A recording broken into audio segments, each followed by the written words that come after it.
As we worship you, let all the world come and see how the mercy we've received from you can set them free. And as we worship you, let all this joy that... Très chers téléspectateurs, messieurs et dames, nous sommes là pour vous servir dans votre émission à la découverte des Écritures, toujours et encore avec l'ancien Kalinga. Je pense que vous allez découvrir ce que nous allons dire aujourd'hui. Alors aujourd'hui, nous voulons voir la raison fondamentale de la malédiction de Judas Iscariote. Et je ne sais pas quelle corrélation. C'est déjà une question que à laquelle l'ancien doit répondre. Quelle corrélation pourra-t-il faire avec ce que nous venons de terminer? Mystère du pied et mystère du talon. Je suis content de la préoccupation parce qu'elle est vraiment fondamentale.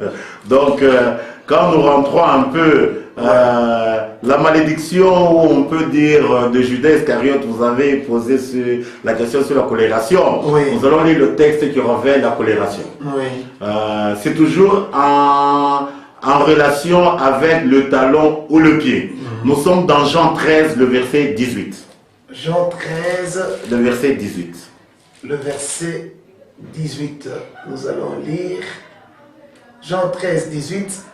Ce n'est pas de vous tous que je parle. Je connais ce que j'ai choisi. Mais il faut que l'écriture s'accomplisse. Celui qui mange avec moi le pain a levé son talon contre moi. Je crois que le verset marque vraiment la colération. Oui. C'est ça. Vous savez, le Seigneur, il a son langage à lui. Et la logique, je vous dis, elle est parfaite. Il ne se trompe jamais. Non. Lui, c'est l'intelligence suprême. Ouais. Il parle ici de Judas Iscariote.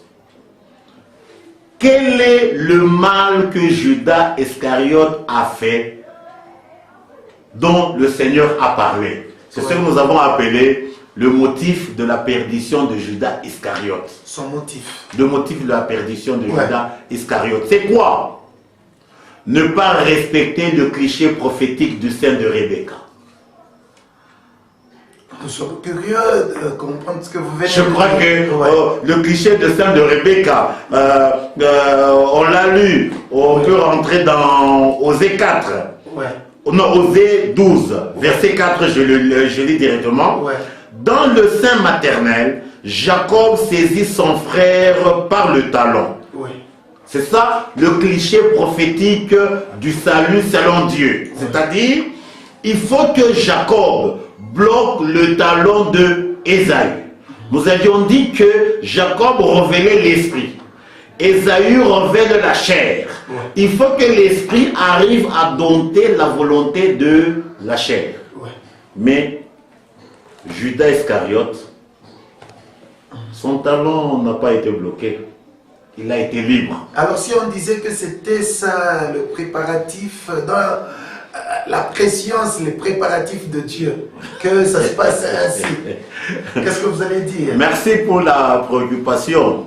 Vous savez, il y a vraiment un drame qui se passe dans nos églises. Ouais. Quel est le drame? Nous restons au concept seulement historique de la parole de Dieu. C'est-à-dire quoi? On ne connaît que Judas du temps de Jésus. Mais le Judas actuel, on ne le connaît pas. Ouais. C'est ça le problème. Je crois qu'on va lire un texte qui revêt... Pour mieux comprendre. Pour mieux comprendre. Je crois que nous sommes dans Jean 17. Ouais. Où il dit, tout ce que tu m'as donné, je les ai gardés, excepté un, le fils de la perdition. Venez lire Jean 17, verset 12. Jean 17, 12, nous allons lire. Lorsque j'étais avec eux dans le monde, je l'ai gardé en ton nom. J'ai gardé ce que tu m'as donné, et aucun d'eux ne s'est perdu, sinon le fils de perdition, afin que l'écriture fût accomplie. Qui est le fils de perdition? C'est Judas Iscariote. Judas, oui. Comme je venais de le dire, on ne connaît que le Judas Iscariote historique. Actuel, on ne le connaît pas. Oui. Même les pasteurs ne le connaissent pas. La Bible dit ceci: qui devrait se perdre selon le Seigneur, le fils de la perdition? Oui. Qui est le fils de la perdition? Quand nous allons dans 1 Corinthiens chapitre 15, le verset, pas c'est très important, on va lire. Oui. 1 Corinthiens 15, le verset 50. On va voir qui est le fils de la perdition. 1 Corinthiens 15, verset 50. Ce que je dis, frère, c'est que la chair et le sang ne peuvent hériter le royaume de Dieu, et que la corruption n'hérite pas l'incorruptibilité. La perdition, c'est la chair et le sang. C'est ça Judas Iscariote. La chair et le sang. Et dans tout un chacun de nous, il y a la chair et le sang. Ouais. Et le rôle de la chair, c'est pour sceller la mort. L'écriture de l'affection de la chair, c'est la mort. Ouais. La perdition. C'est-à-dire quoi? Pour qu'on soit sauvé, on doit bloquer notre chair, l'enfermer dans la prison. Si on la laisse libre, on est perdu. Vous comprenez un peu? Pour dire, le fils de la perdition, c'est la chair de tout un chacun qui ne peut jamais hériter le royaume des cieux. Ouais. Et pour qu'on hérite, on doit se séparer avec la perdition. Mais si on est ami de la perdition, on devient qui? Bon, je crois que le langage est clair. C'est-à-dire, on ne connaît que le Judas Iscariote de l'histoire. Oui. Mais l'actuel, on ne le connaît pas. Comme Paul le dit, misérable que je suis, qui me délivrera de ce corps de la mort? La perdition, c'est quoi? Notre chair et notre sang. Le salut, c'est quoi? Nous en séparer. Vous comprenez un peu? C'est ça le problème. Et maintenant, le Seigneur, quand il a donné la raison fondamentale de la perdition de Judas, il dit, c'est parce qu'il a levé son talon contre moi. Dieu interdit que notre talon soit levé. Comme Ecclésiaste 4, 17 le dit, prends garde à ton pied quand tu entres dans la maison de Dieu. Oui. Notre préoccupation, c'est d'écouter. Quand nous écoutons, alors nous écoutons son instruction, alors nous marchons dans ses voies. Mais nous n'écoutons même pas. Mais nous voulons marcher selon notre pied. C'est une impossibilité. Donc comprenez un peu, pour dire que, avant que l'homme ne naisse, Dieu est déjà la chair. Il aime l'esprit. Le choix est déjà arrêté, il ne changera jamais. Maintenant, si vous, quand vous vivez, vous privilégiez la chair, c'est-à-dire votre talon est libre, pour donner des coups de pied à Jésus, quel est votre sort? La perdition. Il n'est, comme l'Écriture le dit, une malédiction sans cause n'a pas d'effet. Aussi, une malédiction sans raison n'a pas sa raison d'être. Vous comprenez un peu? C'est-à-dire quoi? Judas a été maudit parce qu'il n'a pas respecté le cliché prophétique du sein de Rebecca. C'est là où nous avions dit ce cliché. Quant au matériel didactique et Jacob dans sa vigueur, c'est ça le message de Dieu. Comme il dit, c'est là où Dieu nous a parlé. Oui. Mais nous, on fout dehors le message de Dieu. Comme il est dit, on ne peut pas aller chez Dieu selon la loi des Congolais. On va chez Dieu selon la loi d'Israël. Israël, c'est tout celui qui est conduit par l'esprit. Les nations, c'est tous ceux qui sont conduits par la chair et le sang. Et la chair et le sang, c'est ça la perdition. Donc les nations sont destinées à la perdition. Il n'y a qu'Israël, selon Dieu, qui est prédestiné à la vie. Oui. Donc comprenez un peu. Pour dire que Dieu a prévu, là, c'est un concept qui n'est pas bien donné. Pour dire, en tout un chacun de nous, nous héritons de la perdition, la chair et le sang, et la volonté de Dieu est que nous puissions nous en séparer, que nous puissions nous en extirper, afin que nous puissions marcher selon les voies du Seigneur, c'est-à-dire nous devenons spirituels. Comme l'Écriture dit, Dieu est esprit, il faut que ceux qui s'approchent de Dieu, il faut que ceux qui l'adorent puissent l'adorer en chair et en mensonge. Et en vérité. Or la chair, quand nous arrivons sur la terre, la chair c'est le mensonge. Je crois que vous pouvez lire un peu les psaumes 62, verset 10. Psaume 62, verset 10. Psaume 62, 10. Ne vous confiez pas dans la violence. Non, le verset avant. Donc 9 là-bas. Oui, le verset 9, nous allons lire. Oui, vanité, les fils de l'homme. Mensonge, les fils de l'homme. Dans une balance, ils monteraient tous ensemble, plus légers qu'un souffle. Donc, nous les humains, sans le Seigneur, nous ne sommes qu'une vanité. Oui. Nous les humains, sans le Seigneur, nous ne sommes qu'un mensonge, comme l'Écriture dit, que tout homme soit reconnu comme menteur et Dieu seul vrai. Mais si nous nous plaisons dans notre mensonge, comment est-ce que le Seigneur va nous sauver? On doit détester notre mensonge pour adhérer à la vérité. On lit encore un autre texte. Est-ce que vous permettez aussi, vous allez revenir un tout petit peu sur le salut. Il me semble que, selon vous, le salut, c'est parce que les gens comprennent. Quel est le point de départ pour qu'un homme soit sauvé? En bref. Parce que vous avez évoqué le problème du salut. Ouais. Je vais... C'est le point de départ, s'il vous est posé cette question, pour un pécheur. Pour un pécheur. Quel est le point de départ du salut? Le point de départ du salut, je vais l'expliquer. Oui. Quand nous naissons sur la terre, nous naissons mensonges, nous naissons perdus, Oui. nous naissons morts. Qu'est-ce qui fait notre mort? Notre chair et notre sang. Oui. Le salut réside dans la séparation d'avec notre chair et notre sang. Oui, comment maintenant se séparer et par où commencer? Un pécheur vous suit. Oui, c'est ce que je vais expliquer. La Bible dit ceci, Dieu parle tantôt d'une manière, tantôt d'une autre, mais l'homme n'y prend pas garde. La lumière du Seigneur, quel est son rôle? Venir nous éclairer de notre état de perdition. Oui. Et Dieu, il le fait de plusieurs manières. Il n'y a personne sur la terre qui peut dire Dieu ne lui a jamais parlé. Personne. Personne. D'une manière ou d'une Ou dire autre. comme Dieu parle tantôt d'une manière, tantôt d'une autre, mais l'homme n'y prend pas garde. Vous comprenez un peu? Oui. C'est-à-dire, le rôle du Seigneur, c'est pour nous éclairer. Oui. Parce que l'homme ne se connaît pas par lui-même. Il n'y a que la lumière du Seigneur qui peut nous éclairer pour que nous puissions réaliser notre état de perdition, comme le cas de Ésaïe. Ésaïe, quand il a vu la gloire du Seigneur, cette gloire, quel était son rôle? Éclairer Ésaïe pour qu'Ésaïe se rende compte qu'il était perdu, qu'il habitait au milieu d'un peuple pervers et qu'il avait les lèvres impures. Oui. Et quand il a reconnu cet état des choses, quelle a été l'attitude d'Ésaïe? Il a dit, malheureux que je suis. Il a reconnu son état de malheur. Mais si nous, Dieu nous éclaire, mais nous nous plaisons dans notre état de perdition, mais entre nous, est-ce que Dieu peut venir nous sauver? Non. C'est-à-dire, la lumière du Seigneur qui nous éclaire et nous révèle notre perdition. Maintenant, quand nous devenons conscients de notre perdition, quel est notre rôle? De rechercher la rédemption. Ouais. Vous comprenez un peu? De l'accepter. Oui, de l'accepter. Et ça dit, il n'y a que celui qui se rend compte qu'il est malheureux, qu'il est indigent, qui peut tendre sa main. Mais si le malheureux, l'indigent, lui se croit boss, il ne peut jamais tendre la main. En tout cas, le concept est bien compris. Hein, vous comprenez un peu? Ouais. Donc, c'est ça que nous étions en train de dire. Je lis Ésaïe 58, verset 4. C'est Ouais. un point très important. Il est dit ceci. Les méchants sont pervertis dès le sein maternel.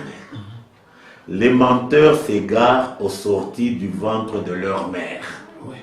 Donc, quand nous naissons sur la terre, perversion. Quand nous naissons sur la terre, menteur. C'est pour ça qu'en Israël, quand un enfant naissait, à l'instant, il était exclu de la présence de Dieu. Même si votre père est sacrificateur, votre mère est prophétesse, Ouais. l'enfant qui naît, on est païen en Israël. On ne vous donne même pas le nom. Il faut attendre le 8e jour. Le jour de la circoncision, comme l'avion dit, la circoncision révèle le jugement, la crucifixion de la première nature et le commencement maintenant de l'homme nouveau créé à l'image de Dieu. C'est ça la loi d'Israël. Mais nous, qu'est-ce que nous faisons? Nous allons chez Dieu et avec notre chair et avec notre sang pour dire que Dieu agrée notre chair et notre sang. Non, là nous allons chez Dieu en dehors des règles de Dieu. Oui. Vous comprenez un peu? On peut lire un texte qui est très important. Ésaïe 55. Hein, là où il est dit les voix de Dieu ne... Ah oui, Ésaïe 55, j'étais dans... c'est un bon texte. Ésaïe 55, il dit ceci. À partir du verset 6. Vous venez lire à partir du verset 6. À partir du verset 6, nous lisons Ésaïe 55, à partir Verset 6. Cherchez l'Éternel pendant qu'il se trouve, invoquez-le tandis qu'il est près. Que les méchants abandonnent sa voie et l'homme d'iniquité ses pensées. Je vais vous arrêter là-bas. Ouais. Qu'est-ce que Dieu exige? Tous nous naissons méchants. Mais il nous aime. Qu'est-ce qu'il nous demande? Que le méchant abandonne sa voie. Mais si le méchant se plaît dans sa voie, est-ce qu'il peut rencontrer Dieu? Non. Que le méchant abandonne sa voie et que l'homme d'iniquité abandonne ses pensées. Oui. Les pensées dont on parle ici, c'est quoi? C'est ce que l'Écriture dit. C'est lui qui a confiance dans son propre cœur. C'est un insensé. Nos pensées, c'est la perversion. Hein, vous voyez, il dit que le méchant abandonne sa voie et l'homme d'iniquité ses pensées. Qu'il retourne à Dieu. On ne peut pas retourner à Dieu avec notre voie charnelle, avec nos pensées de la perversion. La condition sine qua non, que le méchant abandonne sa voie, l'homme d'iniquité ses pensées, qui retourne à Dieu, qui aura pitié de lui. Oui. À notre Dieu, qui ne se lasse pas de pardonner. Mais si toi tu te plais dans tes pensées, le pardon de Dieu viendra d'où? C'est une impossibilité. C'est une impossibilité. C'est ce que Jean-Baptiste a dit quand les pharisiens et les sadducéens venaient à son baptême. Qu'est-ce que Jean-Baptiste leur a dit? Race des vipères, qui vous a appris à fuir la colère à venir? C'est-à-dire quoi? De la manière qu'il les a vus, ils étaient des vipères destinés à subir la colère à venir. L'unique manière de fuir la colère à venir, c'est la production du fruit digne de la repentance. Vous comprenez un peu? Non, les voies de Dieu sont claires. Le grand problème qui est là, beaucoup de gens croient qu'on va chez Dieu, et avec notre chair et avec notre sang. C'est là où il y a le problème. Oui. Et j'étais quelque part là, j'ai suivi un peu des gens qui parlaient des choses de la Bible. Oui. On ne voit l'ennemi que le sorcier du quartier, on ne voit l'ennemi que le sorcier de la maison. Mais le grand sorcier, on ne le connaît pas. Qui est le grand sorcier? La chair de tout un chacun et le sang de tout un chacun. Le grand ennemi. Oui. Et celui-là, il est tranquille. On l'oublie. On l'oublie. On l'oublie. Oui. C'est pour ça qu'il est dit, la parole de Dieu est une épée. Oui. Plus tranchante qu'une épée quelconque à deux tranchants, pénétrante et efficace pour séparer âme et esprit, jointure et moelle. Elle juge nos pensées et nos sentiments. Et Christ rajoute un texte très capital qui n'est pas très bien connu. Il dit ceci: ne croyez pas que je sois venu sur la terre amener la paix. Mais l'épée, l'homme aura pour ennemi les gens de sa maison. Les gens de la maison, c'est qui? Notre chair et notre sang, nos pensées humaines et nos sentiments humains. Jésus, en venant, c'est pour sceller l'inimitié entre notre esprit et nos pensées et nos sentiments, afin que notre esprit soit attaché aux pensées justes du Seigneur et aux sentiments vertueux du Seigneur. Et comment faire, peut-être vous avez déjà dit, cette séparation entre la chair et l'esprit? Mais ça, c'est l'œuvre de la parole, si vous faites confiance à la parole. Le rôle de la parole, pour paraphraser. Donc, je vais donner une autre anecdote. Oui. Je crois que nous connaissons très bien ce qu'on appelle les armes spirituelles. Dans Éphésiens. Dans Éphésiens. Oui. L'arme qui nous concerne ici, c'est l'arme offensive. Il n'y en a qu'une seule, l'épée de l'esprit. Qui est la cible de l'épée de l'esprit dont Paul nous parle? La cible, c'est qui? Ce n'est pas les sorciers du quartier. Ce n'est pas le diable, parce qu'il n'y a personne qui peut tuer le diable. Non, jamais. Ah oui. On passe le temps. Comme quelqu'un disait, la délivrance ne consiste pas à taper le diable et à lui couper les oreilles. Non, c'est du théâtre, ça. On se fatigue pour rien. Ouais. L'épée de l'esprit. L'exemple par excellence, c'est Simon-Pierre qui s'est trompé comme nous aussi nous nous trompons aujourd'hui. Il avait coupé l'oreille. Ah oui, oui. Il s'est trompé de cible. La cible, son ennemi, ce n'est pas le soldat qui venait arrêter Jésus. Il s'est trompé. Nous aussi, nous agissons de la même manière. Et quand il a fait ça, à l'instant, le Seigneur a ramassé d'abord l'oreille, il l'a rattaché à la personne. Et il s'est adressé à Pierre, il dit, remets ton épée. Celui qui tue par l'épée périra par l'épée. Qui est la cible de l'épée dont le Seigneur a parlé? Parce qu'il leur avait dit, c'est Dieu qui lui avait donné la recommandation que tout celui qui n'a pas d'épée, qui vend son vêtement, qu'il achète une épée. Cette épée, la cible, qui en est la cible? C'est ce qui est révélé dans Jean 21, nous allons parler, c'est un texte qui est connu. Le Seigneur dit ceci après sa résurrection, il était en train de s'entretenir avec Simon-Pierre, il dit ceci: quand tu étais jeune, tu serrais toi-même ta ceinture et tu allais là où tu voulais. La jeunesse là révèle la rébellion. C'est-à-dire les hanches dans la mécanique de l'homme révèlent le moi dans le spirituel. C'est-à-dire, tu t'appuyais sur ton moi, tu allais là où il y avait ta volonté. C'est ça la rébellion, c'est ça l'inimitié contre Dieu. Quand tu seras sage, quand tu seras vieux, c'est-à-dire quand tu seras correct avec Dieu, tu mettras tes mains en l'air, c'est-à-dire tu ne vas plus dépendre de tes hanches, tu ne vas plus dépendre de ton moi, tu vas mettre tes mains en l'air, quelqu'un d'autre va te servir, c'est-à-dire c'est le Saint-Esprit va te servir, tu vas aller là où il n'y a pas ta volonté. La Bible dit ceci, il indiqua par quelle mort Pierre glorifierait Dieu. Quelle est la mort qui glorifie Dieu? La crucifixion du moi. Et quand le moi tombe, Jésus peut dire comme il a dit à Pierre, maintenant suis-moi. C'est pour cela qu'avant, Pierre avait dit à Jésus, je te suivrai partout. Comme Jésus savait que Pierre était encore charnel, il avait dit non, Nalanda, tu ne peux jamais me suivre. Tu es encore charnel, tu me suivras comment? Tu vas me renier. La chair ne peut que renier le Seigneur. Et comment maintenant, aujourd'hui, constater que le moi de quelqu'un est déjà tombé? Non, je crois que tout un chacun, s'il est sincère, il peut le vérifier. Oui, Je vais donner une anecdote. Oui. Ça ne sert à rien de citer les noms des églises. Il y a des églises, quand nous voulons donner les termes, on va se dire c'est telle ou telle église. Ils font ce qu'on appelle le chemin de la croix. Ils marchent là-bas. Et dans le chemin de la croix qu'ils font quant à la lettre, quelqu'un peut être piétiné là-bas et ses nerfs, ils chotent même la personne qui l'a piétiné. Je sens que vous comprenez un peu. Si tu es sur le chemin de la croix, on te piétine, est-ce que tu peux te venger? Il faut donner aussi l'autre pied pour que tu sois piétiné encore. C'est un élément pour vérifier si notre moi est en action ou bien s'il est déjà mort. Là, vous comprenez un peu. Je crois que le concept est clair.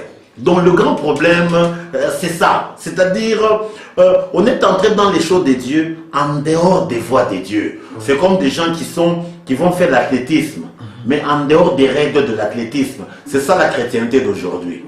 On va chez Dieu en dehors de la loi d'Israël.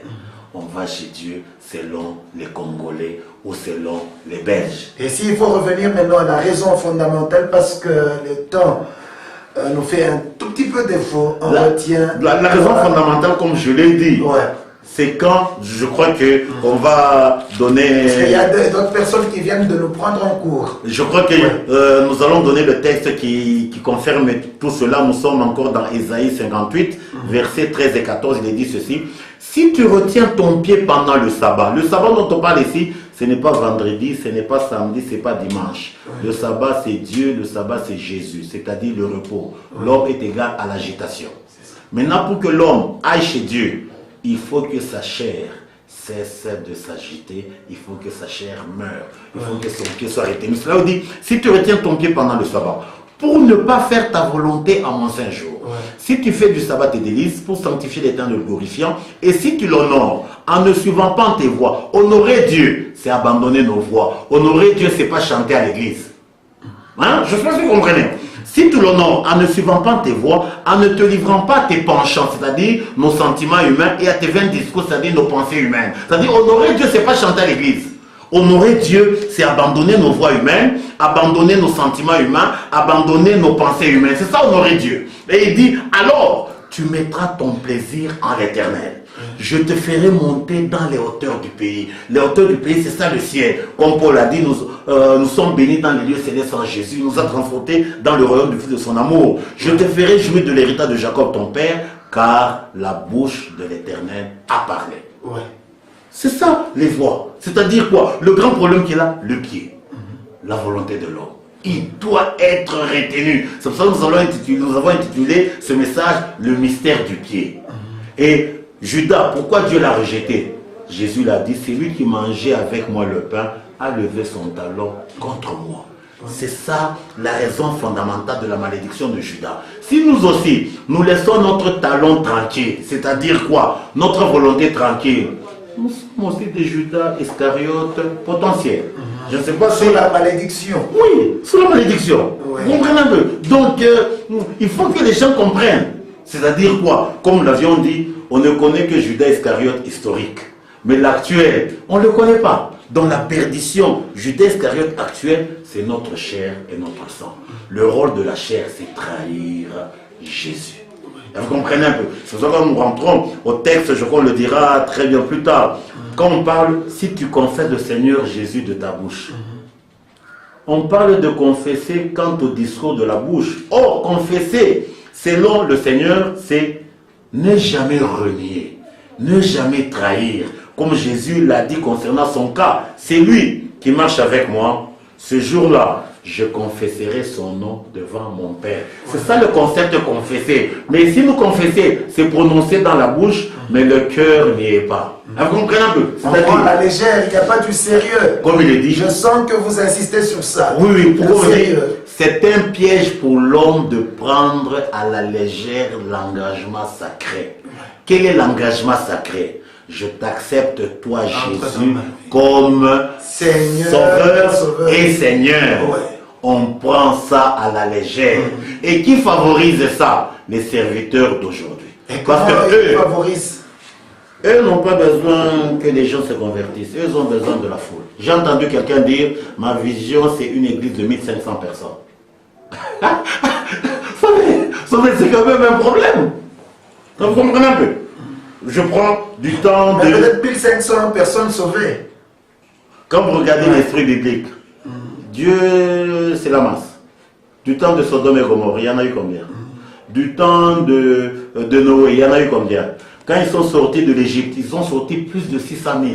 En dehors des Lévites, il n'y a eu que Josué et Caleb. L'esprit biblique, c'est comme ça, le Seigneur a dit, ce qui a été du temps de Noé, du temps de Sodome et Gomorrhe, le maître, pour qui les gens travaillent, il dit, il en sera de même pour nous aujourd'hui. Mais toi, tu dis, vision, 1500 personnes, 5000, non, non, tu veux que seulement que tes portefeuilles se remplissent. C'est tout. C'est tout. Et je viens encore confirmer ce concept. Quand il y a eu schisme, il y a eu Jéroboam et Roboam. Jéroboam, c'est lui qui a eu 10 tribus. Roboam, il est resté avec 2. Dieu était du côté de Roboam. Et Jéroboam veut dire, c'est lui dont le peuple est nombreux. Oui, on a la pensée biblique de la minorité, mais aujourd'hui, est-ce que Dieu ne peut pas sauver une multitude? Le grand problème qui est là, ne séduisons pas les gens. C'est ça le problème. Mais aujourd'hui, on séduit les gens. C'est-à-dire, on fait réciter à quelqu'un une prière et on dit que la personne est sauvée, son nom est inscrit au ciel. Vous avez vu Pierre, Paul ou Jésus faire réciter les prières comme on le fait aujourd'hui? La prière répétée comme on appelle. Où est-ce qu'ils ont tiré ça? C'est pas biblique. Non, c'est pas biblique. Anti-biblique. C'est anti-biblique. Mais c'est avec ça qu'on remplisse les 1000 ou les 5000 personnes. Ouais. Avec des voix qui n'ont rien à voir avec Paul. Oh, Paul dit, je vous rappelle l'évangile que je vous ai annoncé, dans lequel vous avez persévéré, par lequel vous êtes sauvés, si du moins vous le retenez tel que je vous l'ai annoncé, ou sinon vous avez cru en vain. Le mot de la fin. Le mot de la fin, comme... Et peut-être vous allez annoncer l'émission prochaine. Oui, le mot de la fin, c'est que nous qui nous appelons serviteurs, soyons sérieux avec Dieu. C'est tout ce que je peux dire. Parce qu'il ne faut pas qu'on soit comme ce que Jésus a dit, on va se retrouver le dernier jour. On a prêché, je ne vous ai jamais connu. Merci beaucoup, ancien Kalinga. Derrière. As we worship you, let all the world come and see how the mercy we've received from you can set them free. And as we worship you, let all this joy that